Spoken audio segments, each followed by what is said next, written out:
Hi there guys, it's me, Onyx. Today, we're looking at a dungeon crawler RPG game, and is it worth playing?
Now, before we start the review, let's get things straight. What is a dungeon crawler RPG? So a dungeon crawler RPG is a video game where the gameplay is primarily focused on defeating enemies while exploring a usually randomly generated labyrinth or dungeon-like environment. That said, this game is what we're looking at today. So without further ado, let's get on with this review.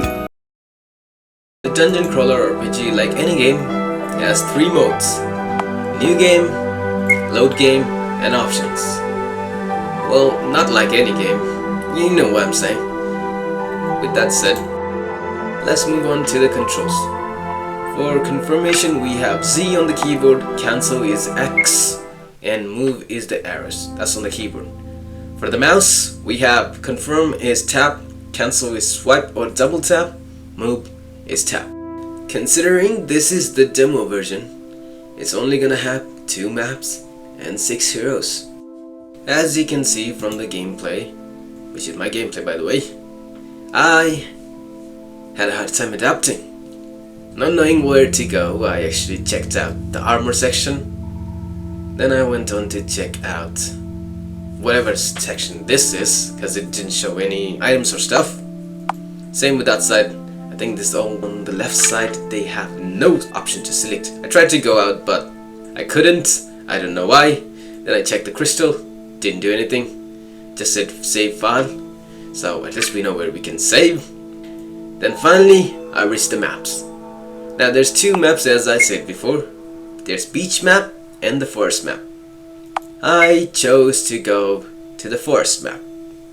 Reason? None. I just like the forest map much more than the beach.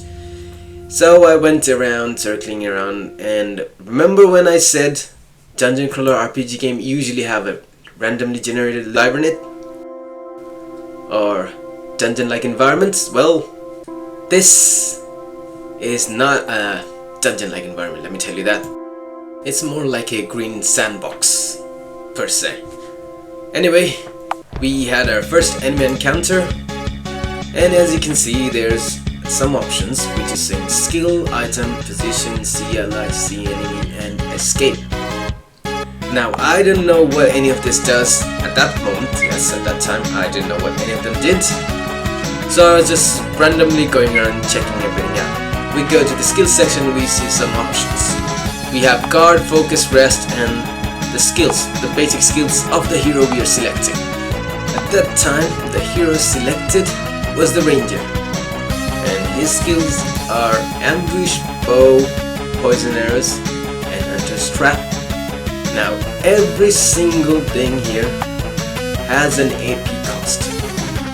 AP cost, which I assume are action points. That said, what they do are not clear cut. Per se, I don't know what they actually do. But what I can see from it is that they take 1000 points from guard, focus, rest, which is like 1 turn, basically. So if I assume the same with the hunter's trap, it's gonna at least take half a turn. That's the gist that I have been able to figure out. Yes. Not through actions, no. I suffered before I actually figured it out. And I'm not even sure if I figured it out properly. With no explanations inside, I had to make my own guess. Anyway, as you can see from my gameplay, I chose to position the ranger. I didn't even know what that did, I just clicked it and it just ended my turn. And I moved on to the next hero, which is the Paladin, and you know I was gonna choose the Paladin because I am the Paladin of Skill. So I was checking out his skills, which is Sword, Protect, Purify, Smite. Now on the side you see colorful lines. At first I assumed they were MP costs, but then I checked the description. They were not MP cost. I don't even know what they were. They had 3, 11, 28, 29. So I didn't even know till the end. And I just went with it. That's it. The fact that a basic attack like Sword requires MP is mind-blowing. Then if I have 0 MP, I can't attack. I can only do maybe guard, focus, rest, nothing else. So that's that. Those are for the basic skills, same with everyone else. They also have some passive skills, but my Paladin doesn't. How is that fair? How can my Paladin not have a passive skill while everyone else have? So we move on to the gameplay. We see the enemies fight, which are the Carnival's plan to fight against my hero troops. And as you can see, I won. So we walk around, continue fighting enemies. And you see the whirlpool light stuff? That's basically a random encounter, I think. Because when I step on them, I get random stuff coming at me. And also I found chests on the field, so there's that. Anyway, I went around checking out the stuff, the options, the skills and stuff that was there. Checking the position, formation, equipment, skills, item, blah blah blah. Everything has been checked at that point, and I was going so fast, moving through stuff. I was planning to clear every single area of that sandbox-like structure. And as you can see, I did try my best to clear everything out. But I encountered the boss. And I decided to fight with it. But here's the kicker.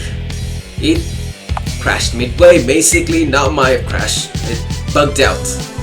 As you can see, at that point I couldn't do anything with the mouse or the keyboard, but I could hear the sounds, the fighting sounds, basically it's movement sounds. So I was like, it's a bug.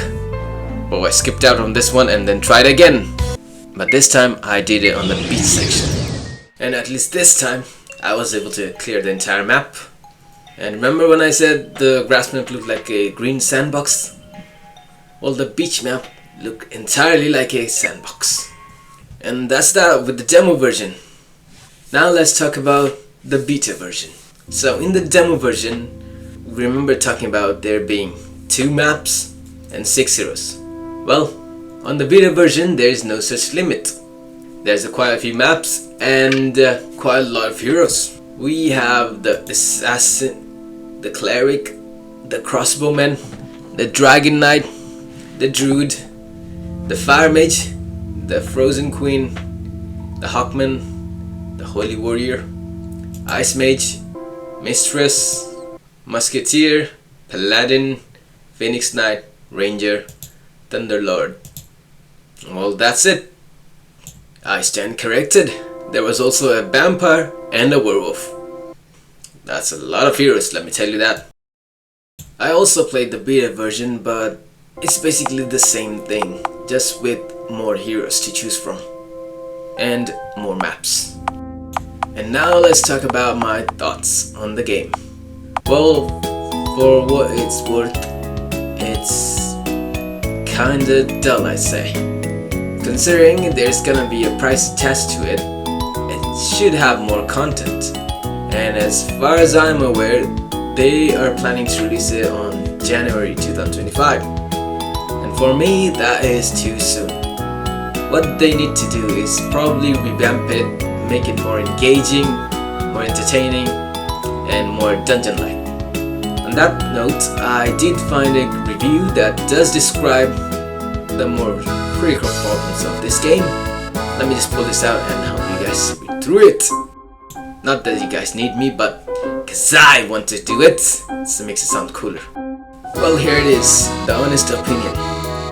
Played the demo for exactly 14 minutes as of this post, and I have seen all that I needed to. 1.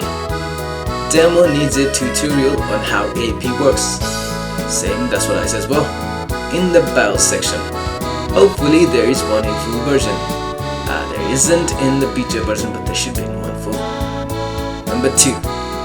Basic attacks in an JRPG style game shouldn't cost MP and to be separate from skills. Same opinion, my friend. Number 3. Onto dungeon crawling side, there is none. It's just a box with the fog of war, or a game calling itself a dungeon crawler. I expected rooms to go explore around, instead we get a fixed box with random encounters and a boss middleman. The boss isn't even on screen, but an imp looking NPC. The map itself is very lackluster. I played the beach map. All it was is the same tile in every space. No variance whatsoever to make it look remotely like a beach. It's more of a literal sandbox. My opinion, my friend. After beating the boss, you're not instantly exited from the map, but we'll have to find the exit, which is in the heart, by the way. Number 4. Options menu is bare minimum, and controls are reminiscent of a GBA emulator, which isn't bad, but may need to get used to for some players. I think that's easy enough controls. Number 5. More on the controls. It does show that there are mobile controls, which it is coming to mobile, but not sure it will be the same day as on PC. Number 6. Speaking of a PC release, the Steam page shows it's releasing January 2025, and honestly, that's very optimistic as it is right now. I gotta agree with you. I don't see this as a PC game. It's clearly a mobile game and should strive to be one. I think that would be best. I agree with you, bud. Make it free to play with optional paid items. I doubt this will go well on PC mobile. It has a chance, but still needs to work a lot, especially the dungeon crawling and boss encounter. Same. 7. Final statement. It just won't be ready for a 2025 release in January. The main mechanic would need to be completely redone if it's going to go on PC. For mobile, it's fine if it's free to play, but if asking for a price, it may not go well. Anything over $4 would be asking for too much of what's to offer. Yeah, I gotta agree with this one. I said the same thing. Maybe I just copied you. Just joking. Anyway, that's my opinion as well. Most of them at least. That said, if you want to give the game a go, you can find it on Play Store. It's available on Play Store. You can play the demo on Steam. Other than that, you might have to wait for the full version release on Steam. With that being said, see you next time.